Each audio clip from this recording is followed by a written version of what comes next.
Hello, everyone, and welcome to today's webinar. My name is Julie Driscoll. I lead strategic marketing and product management at aPriori. I'm pleased to be joined today by Karsten Hookmuth, who is our product manager responsible for our cloud solutions. We're excited to talk to you about aPriori's cloud solution that will be generally available with aPriori 2019 R1 in March.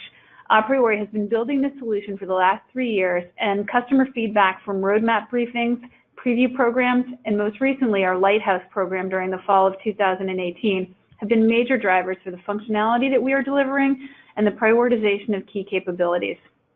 We've collected over 150 ideas through user interviews at customer working sessions.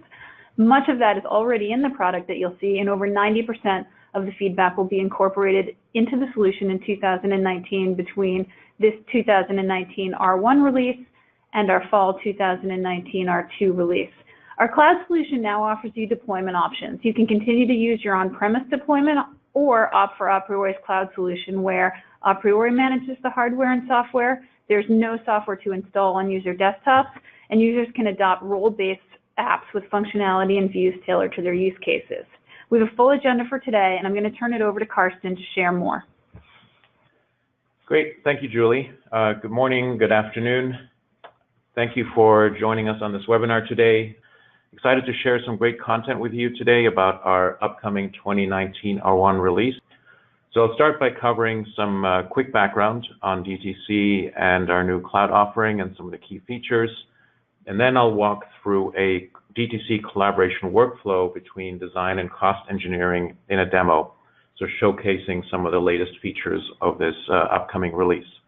We'll close out with a few slides on key benefits, and hopefully there should be plenty of time at the end of the session for questions. So as a start, what is design to cost, or DTC? It's aPriori's approach to design to manufacturability and cost driver guidance. We currently support 5 key processes in our product, and it's built on an extensible framework with our cost model. So we are planning to extend this over time and add more process group support. And also customers have the ability to configure or extend the advice rules that are used in this framework as well. It's built into both our Cost Insight Design web client and into aPriori Professional, and you'll see both of that in the demo coming up. And it can really help greatly accelerate the design process and reduce number of design iterations and avoid costly sourcing and manufacturing mistakes downstream. And also as part of our 19.1 release, I wanted to mention that we'll have a set of powerful DTC reporting capabilities coming out. That's a pretty exciting new feature, and those will be demoed and reviewed in an upcoming webinar, I believe, sometime in March. And while DTC capabilities are available both in our on-premise and cloud solutions, today we want to highlight a workflow and the benefits of collaborating with aPriori in the cloud. So aPriori Cloud is a new service as a software solution that provides a fully managed and hosted service to our customers with access to all 3 of the core applications. So that's aPriori Professional, the Cost Insight Design web application, and coming with this 19.1 release, also Cost Insight Report. They all connect to a central shared deployment of core services and database, sort of schematically illustrated in this picture, and which supports global team collaboration and provides each of these different stakeholders and different parts of the team role-based cost insights with tailored views into the applications. And together with a cloud solution also, we see benefits of faster deployments, faster time to value, and lower total cost of ownership. Now, enough about the background. Let's talk a bit about the demo that will illustrate the key steps in the workflow. So there are sort of 4 key steps I'm going to be going through. The workflow starts with, let's say, a design engineer that is looking at a number of different variants in their design and ways that they want to identify the most cost-effective design that they want to move forward with, and maybe also find some possible manufacturability issues early on in the process before it becomes a problem in manufacturing. So they have the ability to very quickly make some of those comparisons and reviews and take a close look at feedback and issues that we identify, that then can be passed on to a cost engineer for further review. So they might refine that cost estimate, they might refine that guidance, identify different routings to edit, recommend some possible design changes, maybe update the maturities, add some notes. So we'll show you a bit of how that interaction works in the review, in the process.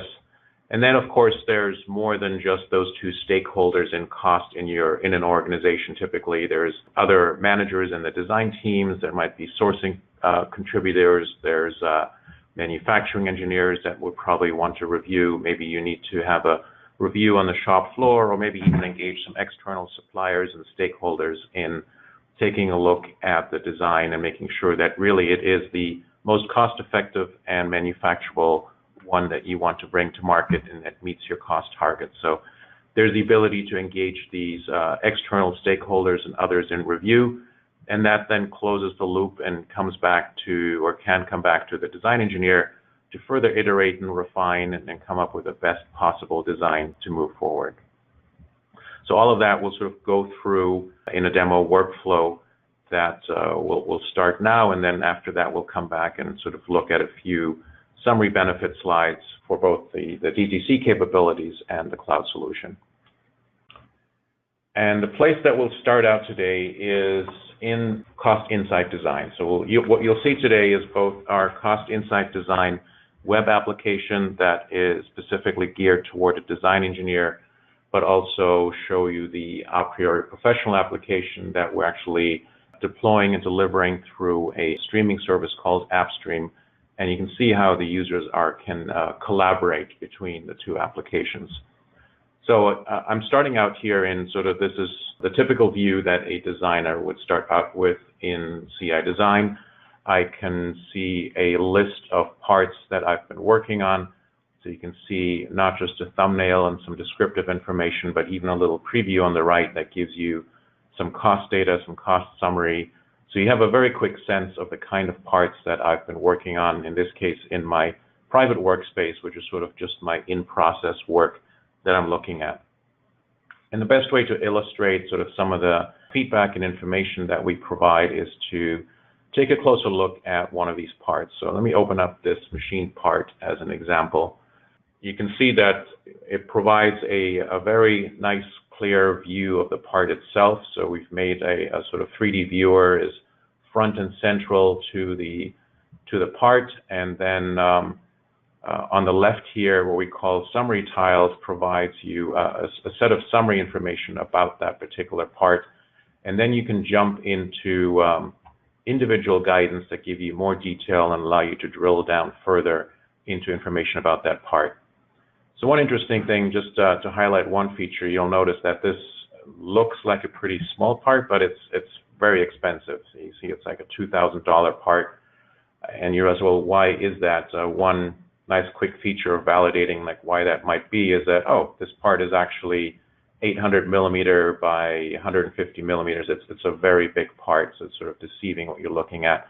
So that's a nice new feature that you can quickly validate. If you'd actually rather look at that in different units, you can quickly switch that too. You can see this one's 31.5 inches long.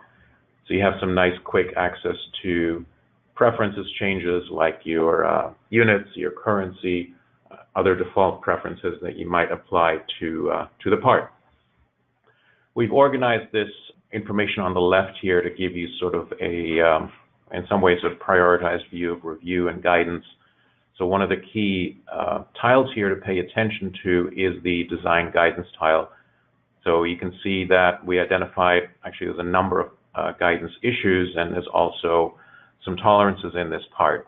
I can open up this design guidance panel, and once you're in here, the intent of this layout is that you sort of have a progressively sort of serious view of what you need to review. The nice thing is that, okay, this part has no failures or warnings, so that's a good first sign.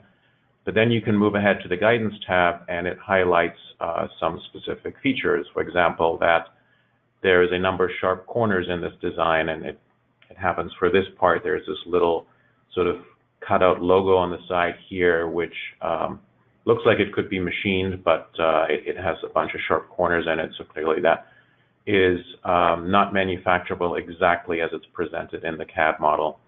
We also identify some surfaces that have specialized finishing operations. So those can often be, maybe it's really required that this surface has a super tight tolerance, but there's a chance that it may be over tolerance. So we give you both the actual tolerance applied here, 0.2 on this roughness, and also what you might have to back it off to make sure that this is not done with a grinding operation but can be machined. So it gives you both the current state plus some guidance as to what you might need to do. So those are, so the idea of that second tab is that it tells you, well, here's things that you really should look at more closely because it can affect manufacturability.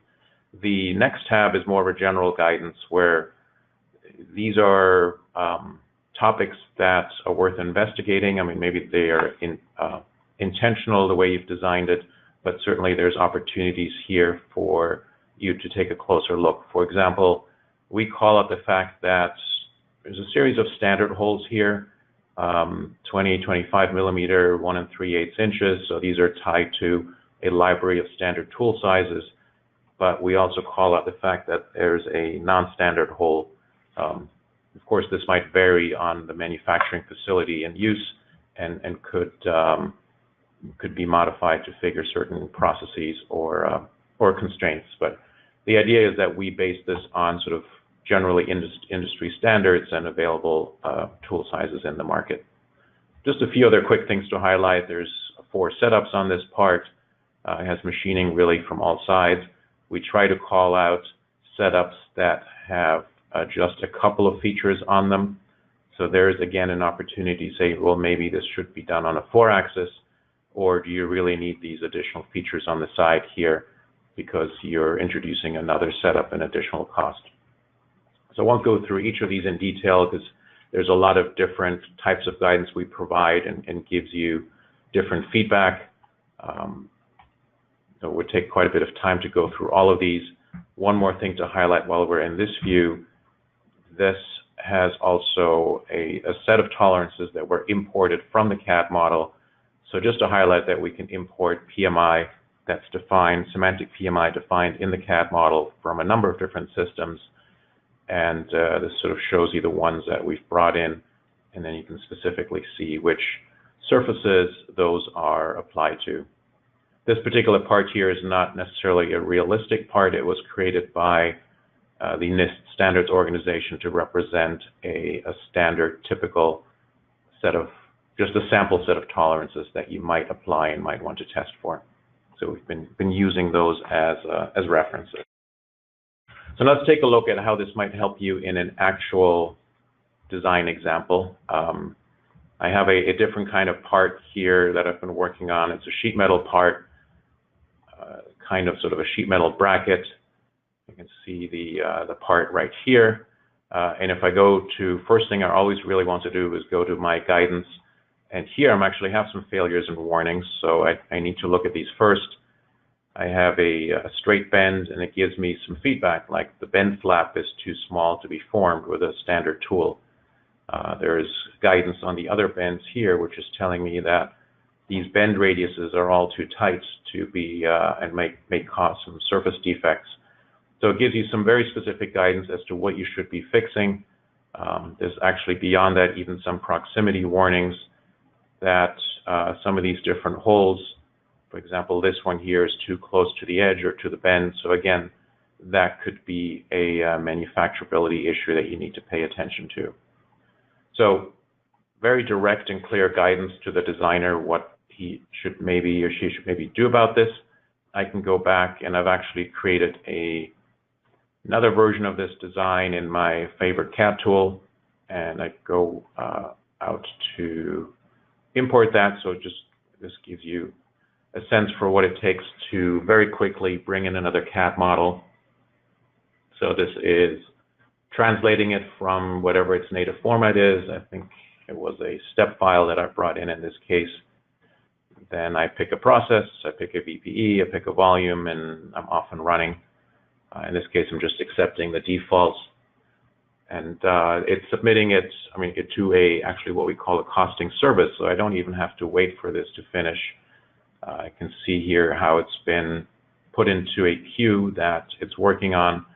You can see it's already going through, it's almost done as I'm talking here through the 10 routing options, and came back with a complete costing. And you can see that if I reduced all my issues to 0, so I've made some design changes here to change the bend radiuses, increase the flap size, move some of these holes to avoid all these issues and fix them.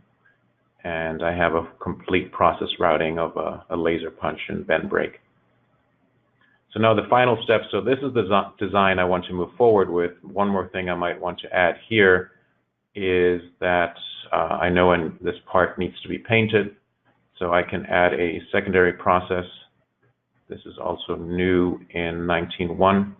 If you've used CI design before, I can add a powder card process and actually get at the PSOs and any kind of settings that I might want to apply there as well. Recost this part to add that process. So again, very quickly it goes through that update, and we will see the impact of that in the process routing. I can see there's now a powder coat step, which adds about 17% to the cycle time, or about 10% to the cost. So that's a nice little indicator of how I've just impacted this. We also have this little reference column that gives you a sense for current and previous. So you can see cycle time went up by 20%. Cost went up by around 12%. So a quick little snapshot of what that looks like. Okay, so the last step I want to take here before we jump over to show you how a cost engineer would then sort of work with this from here. I can take this part, this bracket 4, and I'd want to publish it. So I pick the bracket, publish it, I assign it. I can select a status that it's still in analysis. I'm reasonably confident about this. Let's say I'm going to assign it to Ben and publish it.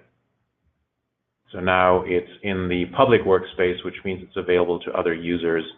So if I go to the professional version, I can see it's also in a web browser, but the UI that you see here is your familiar aPriori professional desktop UI. Let me do a quick search for that. I waited too long and it timed out on me, so that can happen. And you will get a demo of our multi-factor authentication. So I have to type in a code for my phone as I do this, and I am back in the session.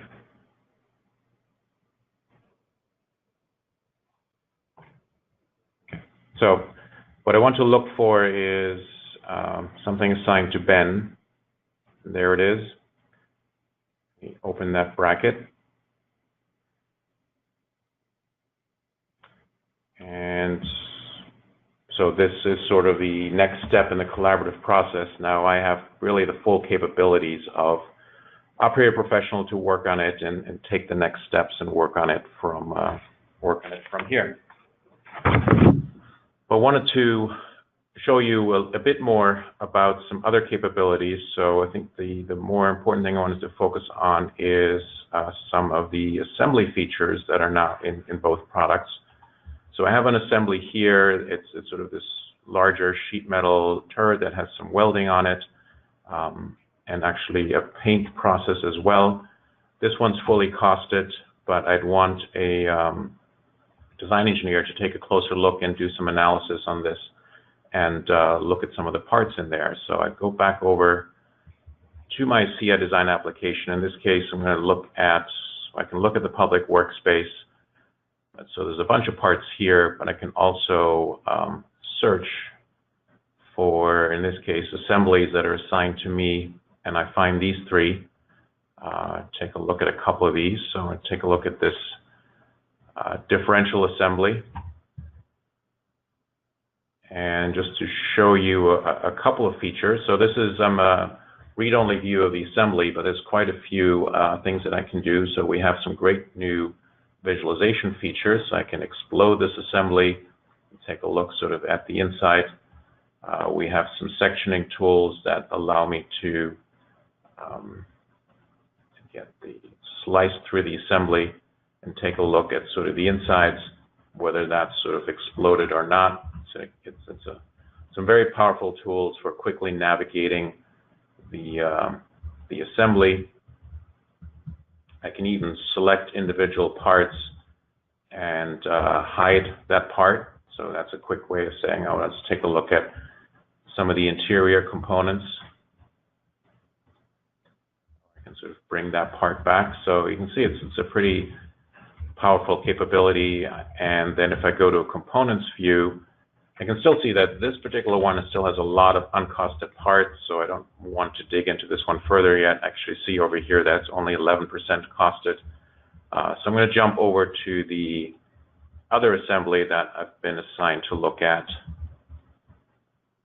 which is this turret. A couple of things I wanted to highlight here is that we are, you can really see everything that was done to the prepped with this assembly on the desktop. So for example, the process routing, I can see that there's a welding step, and as I click that, it highlights the two welds, or that there's a powder coating process applied to this, and I can even get to all the options, like whether the whole assembly is painted or only you can override with a percentage, so that you have some pretty good control over the invisibility into what's going on. And what I've been asked to do, there's I forgot to add the previous step. There was a note here. So the note capability is something that I can share between the two applications, but I can write a note in here, for example, to review the cost of each component and tolerancing. So that was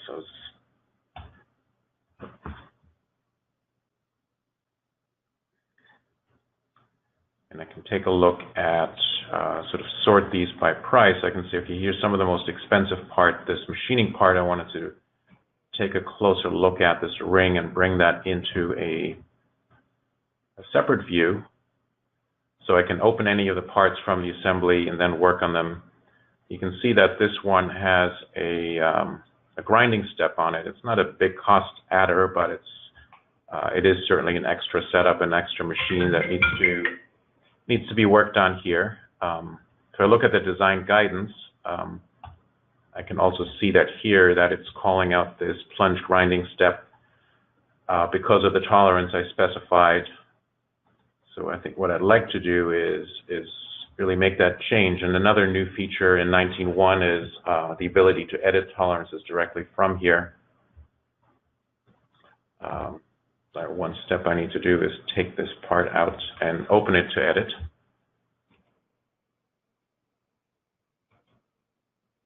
So by default, parts are view only, and then if I want to make a change to them, I need to bring them into my private workspace to make a change.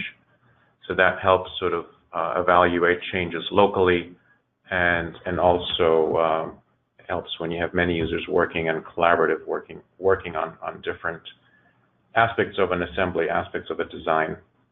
So I've made that change, I've recost this part, and that should actually fix and remove this tolerance guidance. So it gives you, I think, sort of a little tour of the complete workflow as you might have starting out in design and creating some variants, publishing that to cost engineering in the professional version.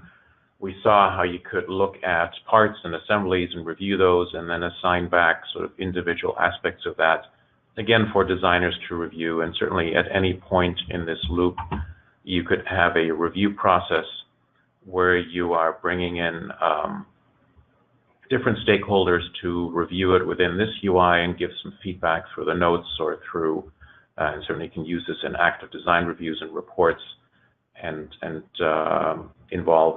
more broadly involve different stakeholders in the organization. So hopefully that helps you with a quick tour and review of the key new features in Cost Insight Design. So with that, let me jump back over to the presentation, and yeah, we'll definitely have time for questions at the end of this. What I've done is, in this deck, there are actually 4 additional slides that you'll have when you get that deck for reference. I won't cover the content of these right now, because that would probably take up too much time, but I wanted to include those to sort of just have some bullet points of each of the different areas that we covered, and maybe there's a few pieces of this that we didn't quite get to in the demo itself. So there's 4 slides that sort of cover the 4 different steps, and that give you a sense for what the capabilities are in each of these areas. Now, one other thing to highlight, I mentioned this at the beginning, is that to complement all of this, many of you are familiar with our CI report solution.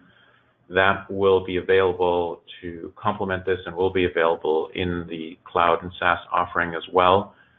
A great new feature that we're introducing there is the idea of DTC reports. So a use case would be if you have, certainly what you saw in the demo is we were looking at an individual part, but here you might be looking at a whole set of commodities or a whole set of, let's say, machine parts, and you want to do a review of, like, what are all the issues in all the parts that I'm considering to source to a supplier, or what kind of outliers might there exist, like which parts have the most issues, so that would help you target a review and target follow-on work to parts that have the most issues, or like the size of the bubble might reflect the spend that you have in a given category. So those are certainly the ones that would demand the most attention. And we'll cover, one of my product management colleagues, Pat, and others will cover that in demos coming up in March. So to wrap it up and talk a bit about not just the features that we covered, but what value that brings to the users, the end users. Certainly with a cloud-hosted application, it becomes much easier to access the app, both the Cost Insight Design one as well as the professional one through AppStream. All you really need is a browser, and it really doesn't quite matter which computer or laptop or tablet you might be using. You can access it from any of these. With that, we think comes more opportunity for collaboration, because you have this additional user interface, this additional web app, so that opens it up to, I think, broader user communities. And as you can see, all the data is connected to a single database. Sort of you have this single source of cost that everyone works off of and shares. The new web app, the intent there, we've built out these, so we call role-specific apps or views.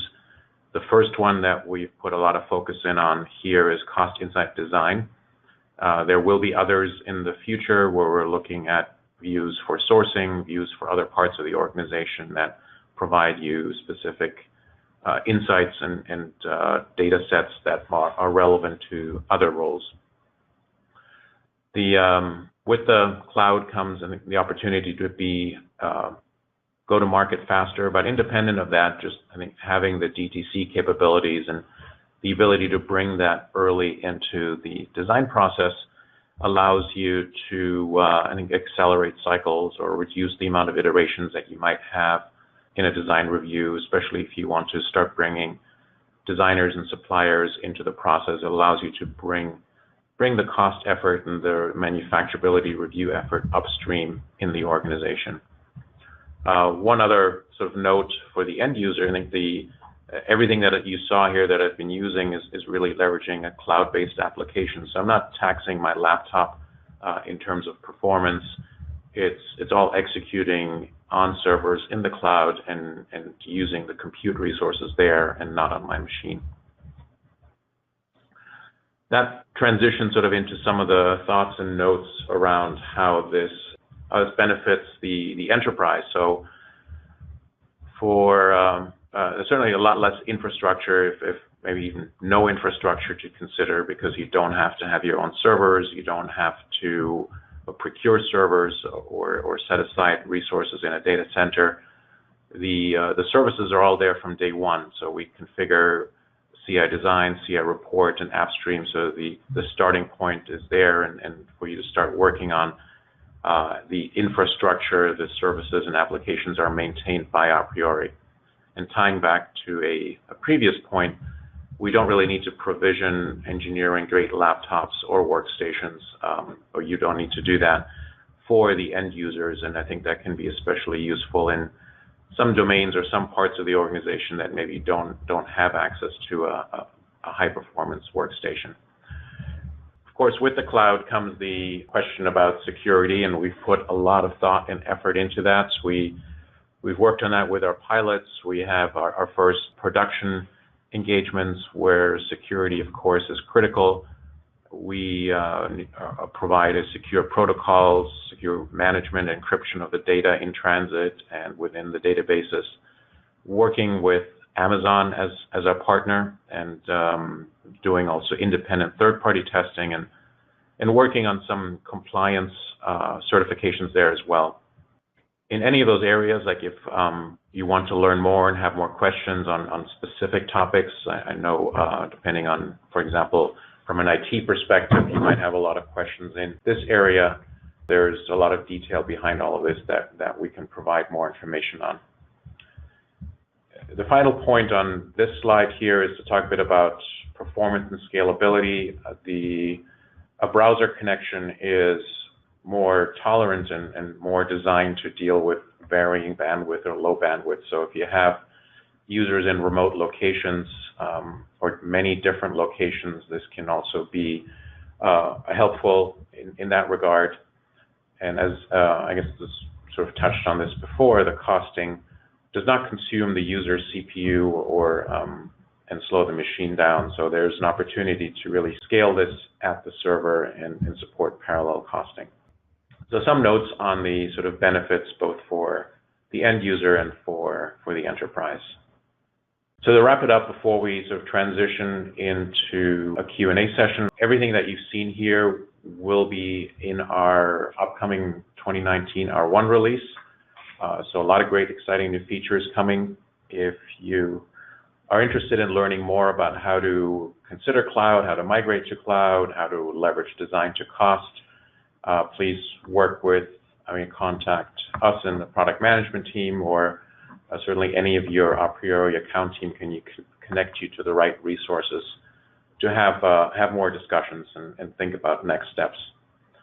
And it's sort of an exciting point for us because it's really just the beginning. This is, as Julie mentioned early on, we've spent a few years getting to this point and have worked closely with a large number of customers in the user council and beyond to get the product to this point and get it to this release.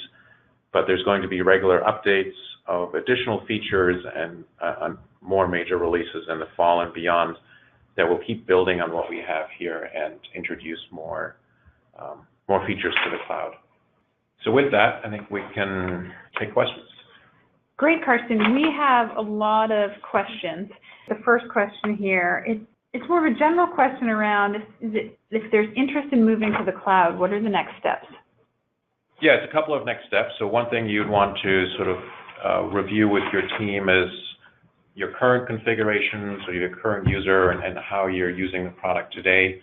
Look at the use cases that you have in the organization, and then think about how you might be able to then open that up to different parts of the organization to design, to bring your cost engineering function onto the cloud if you have one, and expand that to other teams. So it's a pretty straightforward, not that dissimilar from an upgrade process. There's a migration process where we help bring you to the cloud.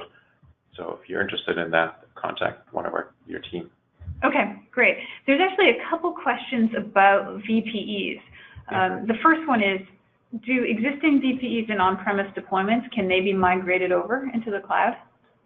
Yes, they can.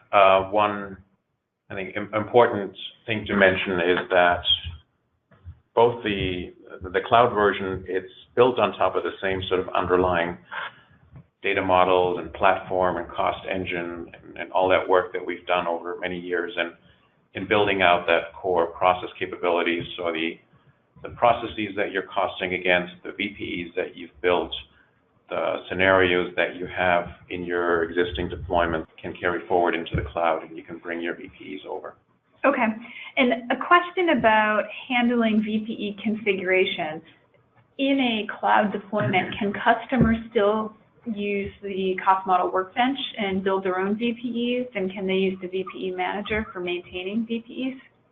Yes, and I mean, just to quickly jump back to the UI for the professional UI that you see in this browser window here, you can see under Tools, if you're familiar with the different environments, you can get to your VPE tool set, you can get to your cost model workbench. So this is how you would access the tool set that you're familiar with, or if you generally work with our services team to help you with that, then that's also how they would help you access that. So the process that you have in place for VPE configuration management would be very similar. Okay, great. And question about reports. If a customer was building their own watchpoint reports or cost insight reports, can they continue to do that? Yes, so for watchpoint reports, we have a couple of default reports built into the web UI. So those are, for example, there's a part cost report right here that I can generate. So those will be building out more of those in this UI over time. Right now you can get the part cost report and also a comparison report.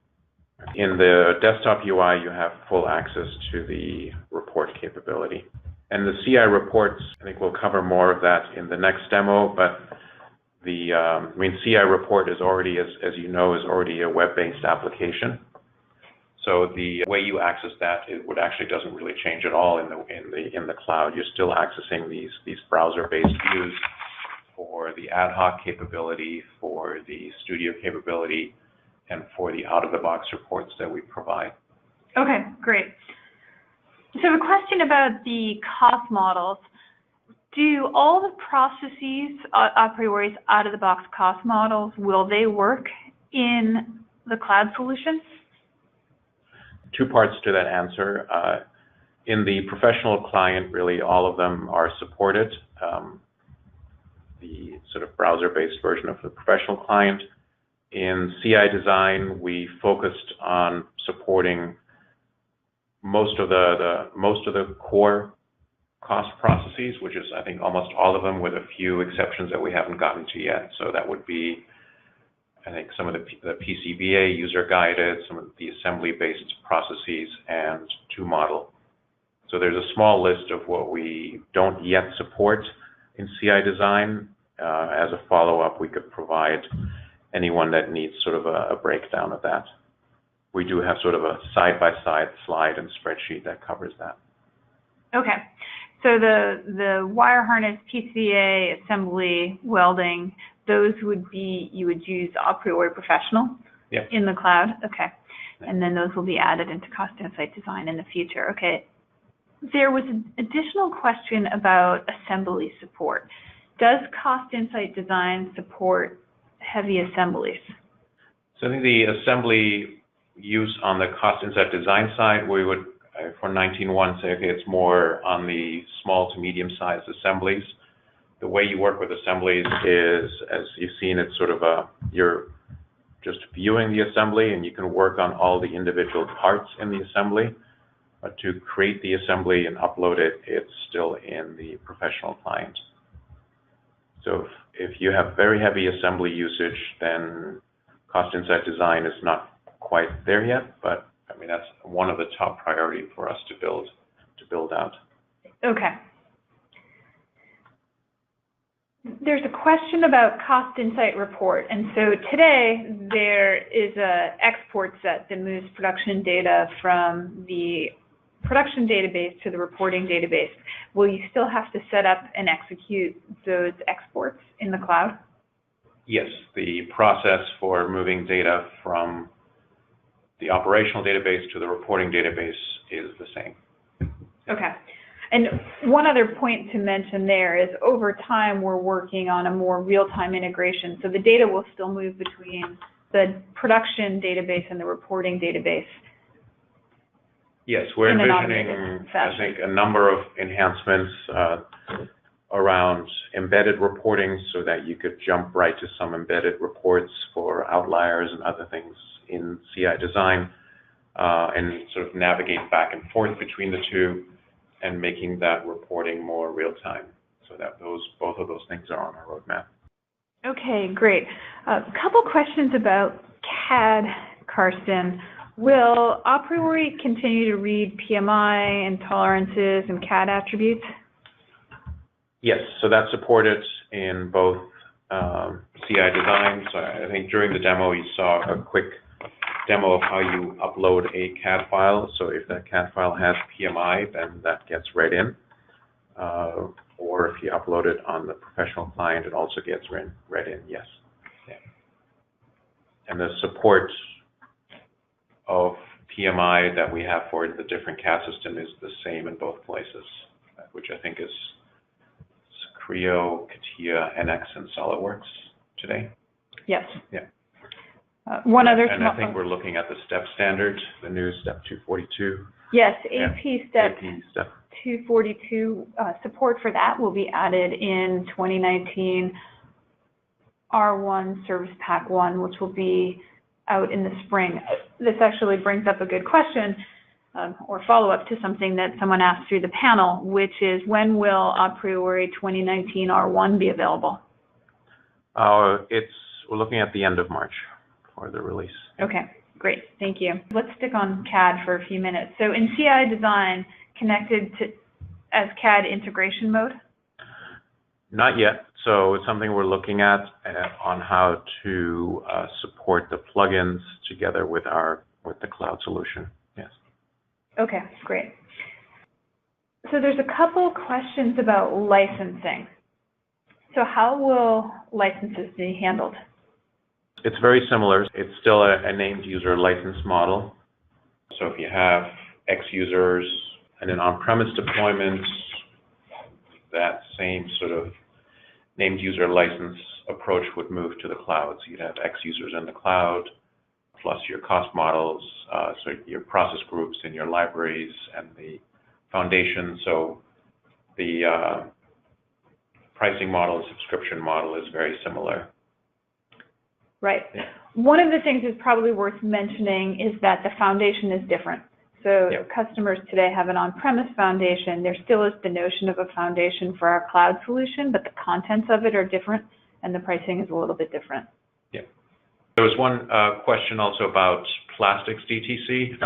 In the demo we talked or showed I think we talked about machining and sheet metal. We certainly do have a pretty extensive set of DTC for plastics as well. Here's an example of a part in aPriori Professional. So you can see that we highlight a range of, provide a range of feedback. Examples are, we, for example, give you guidance on the slides and lifters that might be required for this part. So this part here you can see has a number of sort of side holes that you'd have to have some slide bundles or lifters. So we call that out. And of course that has impact on the tooling cost.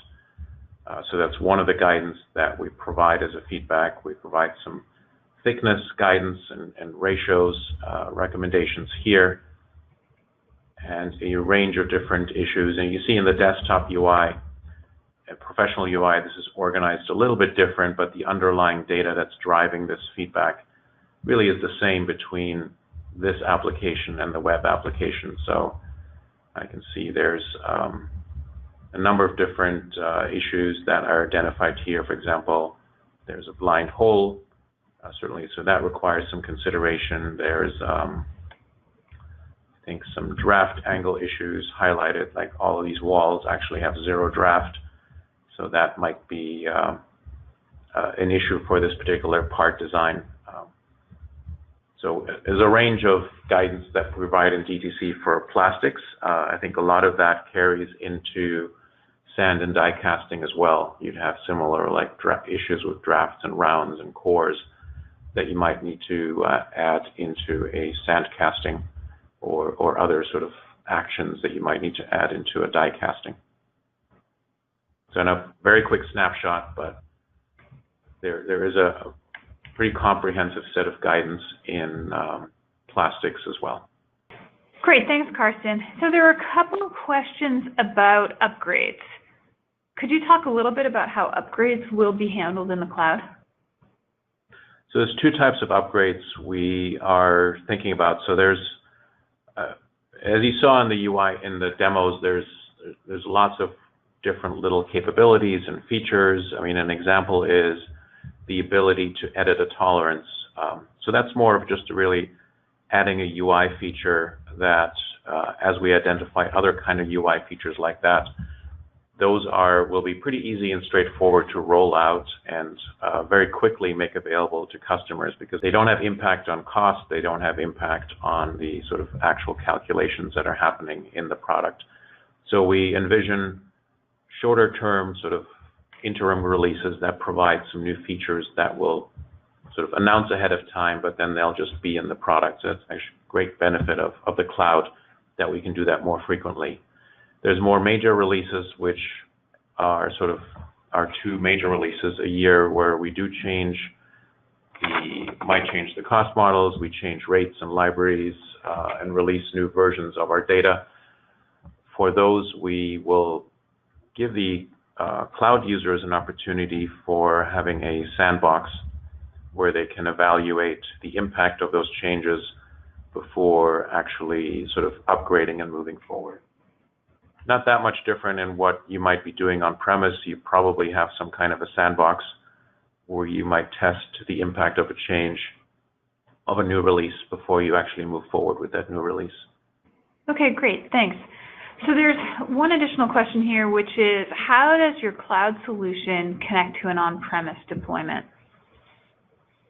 So the short answer is they don't really. They're two independent deployments. That's a good way to think about it, is that you have your on-premise deployment and then you have a completely separate cloud deployment. And we envision that customers that want to migrate there would certainly be an overlap where both are available to users, and then you sort of transition your users from one environment to the other over time.